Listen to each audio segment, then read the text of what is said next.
नमस्कार। पित्त यदि क्षय हो, पित्त की कमी अगर हो तो शरीर में कुछ लक्षण दिखेंगे। पित्त क्षय का मतलब है जो शरीर में पित्त है वो कम होना चालू हो। एसिड अगर कम रिलीज होना चालू होगा तो उसको बोला जाता है हाइपोक्लोरहाइड्रिया, जिसको लो स्टमक एसिड बोला जाता है। लेकिन आयुर्वेद में पित्त क्षय की स्थिति माना जाता है इसको। पित्त क्षय का मतलब HCl अगर कम निकला है, पित्त कम होना चालू हुआ है, तो पित्त एक दोष है। दोष यदि सम से विषम होगा, विषम में चाहे वो ज्यादा हो या फिर कम हो, दोनों ही स्थितियां पित्त को विषम बताती हैं। पित्त की विषम अवस्था जो है अगर पित्त क्षय के रूप में आ रही है तो ये भी शरीर को रोगी बनाने में हेल्पफुल रहेगी, शरीर को रोगी बनाएगी। जैसे बोला जाता है कि आपके दोष अगर सम हैं, रोगस्तु दोष वैषम्यम, दोष जब विषम होंगे तब रोग होगा। जब तक दोष सम है तब तक रोग नहीं हो सकता है। इसीलिए बोला जाता है दोष साम्य आरोग्यता। अगर दोष सम रहेंगे तो शरीर हमेशा आरोग्य रहेगा, रोग मुक्त रहेगा। अगर दोष में विषमता आई, चाहे दोष या तो बढ़े हों या दोषों में क्षय हुआ हो, ये दोनों ही विषमता की स्थितियां हैं, ये शरीर में रोग का कारण बनती हैं। तो पित्त जब क्षय होता है तब क्या क्या लक्षण आते हैं, कैसे हम उसको पहचान सकते हैं और किस तरीके से उसका ट्रीटमेंट किया जा सकता है, ये हम वीडियो में अंत तक जानेंगे। प्लीज वीडियो को अंत तक देखें। अगर आप चैनल पर नए हैं तो प्लीज इस चैनल को सब्सक्राइब जरूर कर लीजिए। पित्त क्षय, पित्त क्षय को एक श्लोक के माध्यम से अगर हम समझें तो श्लोक होता है पित्त क्षय मंद ऊष्मा मंद अग्निता निप्रभत्वम च।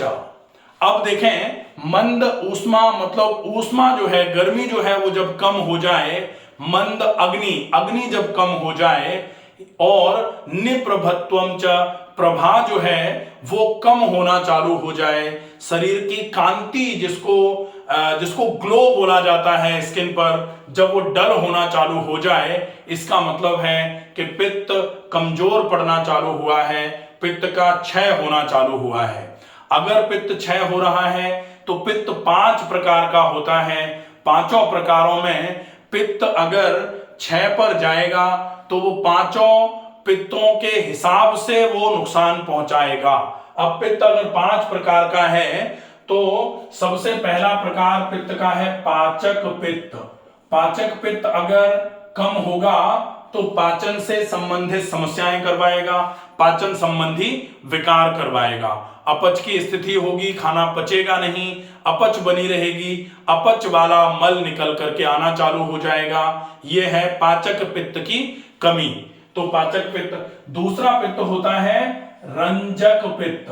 अगर रंजक पित्त कमजोर पड़ेगा तो फिर ये ब्लड से रिलेटेड डिसऑर्डर्स करवाएगा, स्प्लीन या लिवर से रिलेटेड डिसऑर्डर करवाएगा। इसके साथ में सर्कुलेशन से रिलेटेड डिसऑर्डर भी अगर हो रहे हैं तो रंजक पित्त की कमी की वजह से होंगे। तीसरा पित्त होता है भ्राजक पित्त। भ्राजक पित्त स्किन से रिलेटेड डिसऑर्डर्स कराएगा। अगर भ्राजक पित्त में कमी आएगी तो त्वचा जो है, निप्रभत्वम च जो कहा गया, वो त्वचा की कांति जो है, त्वचा की ग्लो जो है वो धीरे धीरे करके कम होना चालू हो जाती है। इसको बोलते हैं भ्राजक पित्त की कमी। भ्राजक पित्त अगर कम होगा तो ये त्वचा से संबंधित विकार पैदा करवाना चालू करेगा। पित्त अगर कम है तो निप्रभत्वम च बोला जाता है, पित्त क्षय निप्रभत्वम च। पित्त अगर क्षय होगा तो त्वचा की कांति जो है, त्वचा की ग्लो जो है, त्वचा की प्रभा जो है वो कम होना चालू हो जाती है।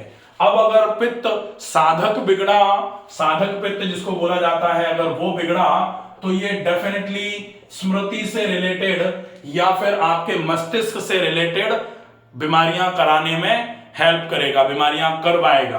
तो आपको ये विशेष ध्यान रखना है कि अगर मस्तिष्क से संबंधित कोई भी बीमारी हो रही है, बुद्धि से संबंधित कोई भी विकार आ रहा है, तो डेफिनेटली ये आपके साधक पित्त के बिगड़ने की वजह से आ रहा है। अब पांचवा पित्त जो होता है इसको बोला जाता है आलोचक पित्त। आलोचक पित्त का स्थान जो है वो आंखें होती हैं, तो ये आंखों से संबंधित रोग कराने में आपके शरीर पर प्रभाव डालेगा। तो आंखों से संबंधित रोग यदि आपके आ रहे हैं बार बार, तो डेफिनेटली ये आलोचक पित्त की गड़बड़ी की वजह से है। अपन यहां जो देख रहे थे वो दो पित्त बेसिकली देखे जाएंगे, पाचक पित्त और भ्राजक पित्त। पाचक पित्त बिगड़ेगा तो पाचन से संबंधित समस्याएं, लो स्टमक एसिड से रिलेटेड समस्याएं, स्टमक एसिड जो है वो पाचक पित्त बोला जाता है, वो बिगड़ा तो आपको पाचन से संबंधित विकार पाचन तंत्र में आना चालू हो जाएंगे। और भ्राजक पित्त बिगड़ा तो आपका फेस का ग्लो कम हो जाएगा, आपके पूरे के पूरे स्किन का ग्लो कम हो जाएगा। इसको अगर आपको मेंटेन करना है तो आपको पित्त में थोड़ी सी वृद्धि करवानी पड़ेगी। वृद्धि मतलब पित्त को सम करना पड़ेगा। कम है तो कम से जब आप ऊपर बढ़ेंगे तो समता की ओर आएंगे, और समता पर आकर के आपको रुक जाना है, वृद्धि पर नहीं जाना है। तो पित्त को सम करना पड़ेगा।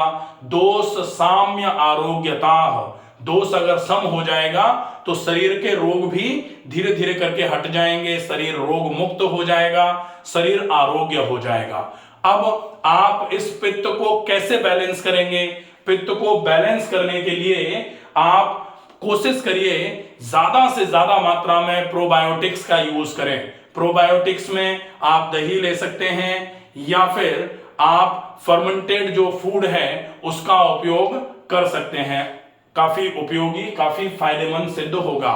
इसके अलावा आपको जब पित्त का क्षय हो रहा हो, ऐसे कंडीशन में ज्यादा मात्रा में आप अचार का उपयोग कर सकते हैं जो घर पर डला हुआ हो, और आप अगर चाहें तो अदरक का उपयोग अच्छी मात्रा में करेंगे।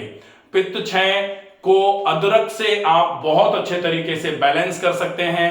अदरक अगर नींबू के रस में अदरक के छोटे छोटे टुकड़े करके डाल दिए जाएं, उसके साथ में थोड़ा सा आप सेंधा नमक डाल करके उसको छोड़ दीजिए, बारीक बारीक टुकड़े करके डालिए। अदरक को 2 से 3 टुकड़े आप नींबू के रस और वो नमक वाले में से निकाल करके आप खाना खाने के 15 मिनट पहले खा लीजिए। उसके ऊपर से फिर आप खाना खाइए, देखिए आपके पित्त के क्षय में कितना अच्छा आराम मिलना चालू होगा।